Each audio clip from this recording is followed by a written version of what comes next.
La joie était totale sur leur visage à quelques jours de la fête de Noël. Ces enfants militaires du camp Kokolo reçoivent ces jours une assistance alimentaire de l'association Femmes et Promotion de Maman Marthe Tshisekedi, de quoi leur permettre de mieux passer ces moments festifs. Dans leur JBCR, ces mamans ont apporté sacs de riz, cartons de poulet, huile, sachets de jus pour ne citer que ceci. Une manière pour cette association de soulager les membres des familles de nos vaillants militaires qui ne cessent de défendre la patrie contre les groupes rebelles. Le message qu'on peut lancer aux enfants, c'est de leur souhaiter d'abord de passer de bonnes fêtes de fin d'année, de leur formuler des souhaits de nouvel an, mais surtout de leur dire de bien se comporter, d'intérioriser le fait qu'ils sont des citoyens de demain, qui doivent aller à l'école parce que le président Fachi a décrété la gratuité, ils doivent en profiter. Les bénéficiaires, tous à l'unanimité, ont exprimé leur satisfaction et remercient Maman Marthe Tshisekedi pour cette assistance. Nous remercions pour les gestes. Vous savez que pour les grandes fêtes, c'est l'occasion de faire des cadeaux parfois à certaines personnes, non seulement pour leur position vulnérable, ça serait de la mendicité peut-être, mais parce que y a des gens au grand cœur, n'est-ce pas?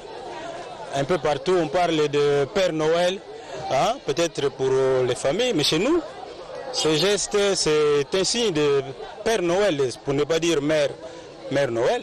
Ces femmes au grand cœur comptent étendre ce geste de générosité aux orphelinats et autres centres d'hébergement. Et honore les épouses militaires à travers tous les états-majors du pays. Selon le président de la République, l'idée d'organiser un repas spécial pour les épouses militaires est une manière de célébrer avec ces femmes parmi lesquelles leurs maris se trouvent au front pour l'intérêt du pays. Ici à Bouta, les épouses militaires ont partagé ces repas de fête de Noël à côté du colonel Delphin Mastaki, commandant 31021 bataillon infanterie de Bouta et autres officiers militaires de la place. Très satisfaites, ces femmes ont livré leurs impressions pour la circonstance. Kaja kupika mumuto kweu kuti president kuti mutu wesha lumule lumuto kwetu abazu wele isa kati mutu wesha jurne wale luto tuwa epu militaire ba abazu wele president oyo liso ba mama tokotia ema poko akokoba msara na akoumela tokaji na esengo papa na biso kelisi. Plusieurs de nos maris sont au front, mais nous sommes ensemble avec les épouses militaires restantes. Nous sommes vraiment dans la joie, nous sommes heureux d'avoir un président qui a pu penser aux épouses militaires et toute leur famille. Nous les disons merci. Signalons que cette façon d'agir du commandant suprême des FARDC vient motiver les femmes militaires et les honorer dans cette période festive. Une fête de Noël spéciale pour les forces armées de la République démocratique du Congo. Les chefs de l'État et commandant suprême des FARDC honorent les épouses militaires à travers tous les états-majors du pays. Selon le président de la République, l'idée d'organiser un repas spécial pour les épouses militaires est une manière de célébrer avec ces femmes parmi lesquelles leurs maris se trouvent au front pour l'intérêt du pays. Ici à Bouta, les épouses militaires ont partagé ces repas de fête de Noël à côté du colonel Delphin Mastaki, commandant 31021 bataillon infanterie de Bouta et autres officiers militaires de la place. Très satisfaites, ces femmes ont livré leurs impressions pour la circonstance.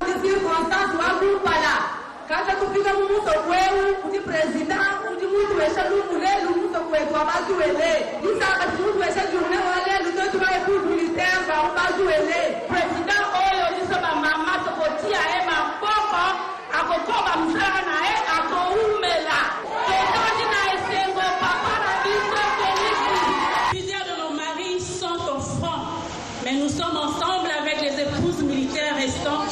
Nous sommes vraiment dans la joie.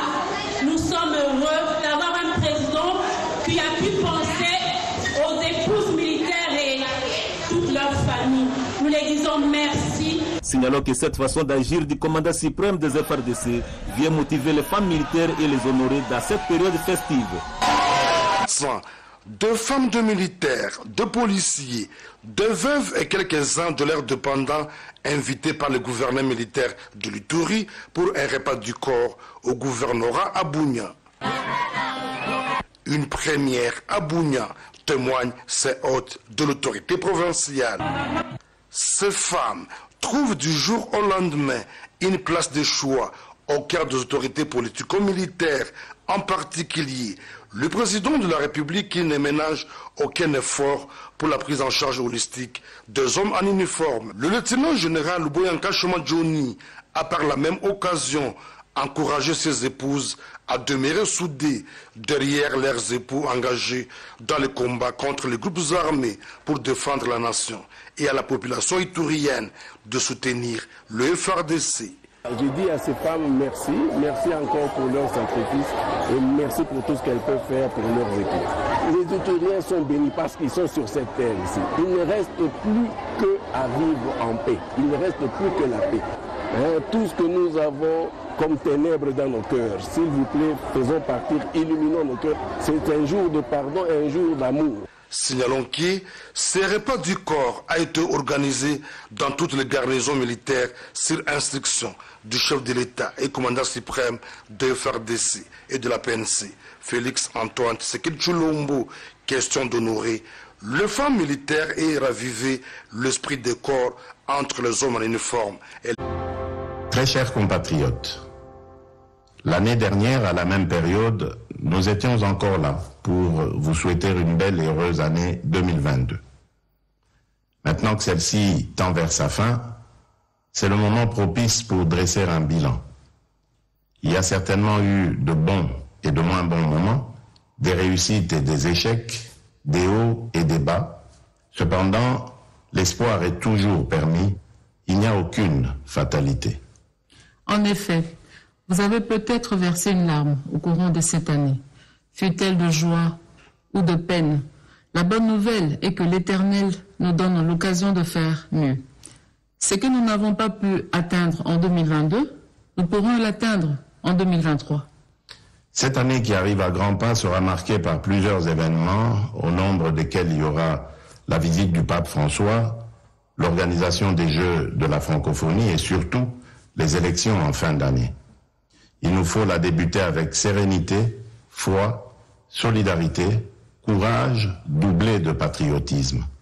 Alors que nous étions engagés à promouvoir le savoir-vivre et la solidarité pour que nos frères et sœurs sur toute l'étendue du territoire national puissent vivre heureux, des ennemis de la paix et de la concorde se sont de nouveau levés, semant pleurs, morts et désolation sur leur passage. Nous rendons un vibrant hommage aux nôtres qui ont perdu la vie et nous gardons une pensée pour tous nos compatriotes déplacés de guerre qui vont devoir passer les fêtes dans des conditions difficiles. Pour celles et ceux que nous avons encore la grâce de compter auprès de nous, faisons-nous le devoir de participer du mieux que nous le pourrons à leur bonheur. Montrons-leur que la vie mérite d'être vécue et que des lendemains meilleurs sont encore possibles. En 2023, ne lâchons rien, ni un seul centimètre carré de notre territoire, ni notre lutte acharnée contre la pauvreté et toutes les formes d'antivaleurs. En ce moment précis, dans l'esprit de Noël, j'aimerais réitérer, chers compatriotes, mon engagement constitutionnel d'assurer votre sécurité ainsi que celle de vos biens sur toute l'étendue du territoire national. C'est mon engagement et je compte le tenir. Ne laissons pas les conflits internes nous diviser et changer notre âme congolaise, celle d'un peuple naturellement heureux, plein d'amour, pacifique et hospitalier. Bamama, batata, bilenge, bolingo na biso pona mboka Congo pe pona bandeko na biso ba Congolais, tobosana yango te. Bolingo pe bomoko nde etongaka mpe evandisaka ekolo. De notre famille à la vôtre, nous vous souhaitons une belle fête de Noël et une heureuse année 2023. Et vous invitons à un élan de solidarité envers ceux qui sont dans le besoin. Ainsi, paix, santé, réussite, joie, prospérité et bonheur sont nos vœux les plus ardents pour cette nouvelle année. Nous souhaitons le meilleur à notre pays qui fait face à de nombreux défis pour son développement. Nkolo abate labino, Mungu abachunge, Nzambi anulama, Mfumu Nzambi kalusue kamboti. Que Dieu bénisse la République démocratique du Congo, son peuple et tous ceux qui l'ont choisi comme leur lieu de résidence. Décoration et d'éclairage public a constitué la première étape de sa tournée. Après le rond-point Gare Centrale, le cortège du chef de l'exécutif provincial quinois s'est ébranlé en direction de la 16e rue Limité Industrielle, point de chute, où il s'est prêté au même exercice. La fête de Noël, c'est une fête de convivialité, c'est une fête de partage, c'est une fête d'allégresse, c'est une tradition chez nous. Depuis des années, les Congolais ont appris à fêter cet événement.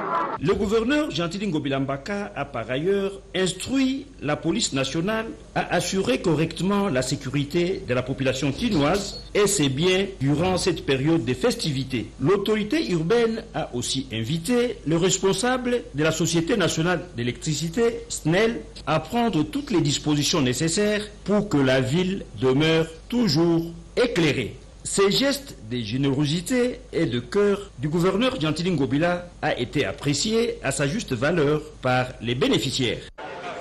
Des vivres et non-vivres pour le sinistré de la dernière pluie diluvienne. Une importante délégation des associations des entreprises chinoises œuvrant dans les secteurs de mines s'est rendue ce mardi au ministère des Affaires sociales, Solidarité et Action humanitaire. Une façon de répondre favorablement à l'appel lancé par le président de la République, Félix-Antoine Tshisekedi Tshilombo. Appel à la solidarité envers les personnes et de familles en difficulté à la suite de dégâts matériels et humains dus aux récentes pluies qui s'est abattues à Kinshasa. En revanche, le ministre Modeste Mutinga se félicite de ces gestes. Cette délégation fait ses dons dans le cadre du partenariat privilégié entre la RDC et la Chine.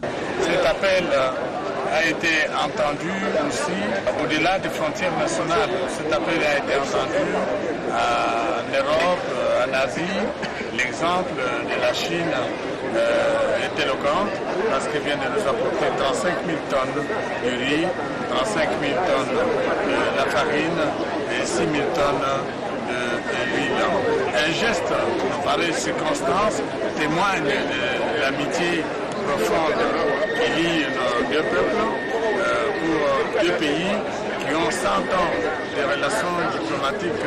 Ont été présents à cette cérémonie haute en facture le chargé d'affaires à l'ambassade de Chine en RDC, la Croix-Rouge, ainsi que bien d'autres invités qui vivent l'amitié sino-congolaise.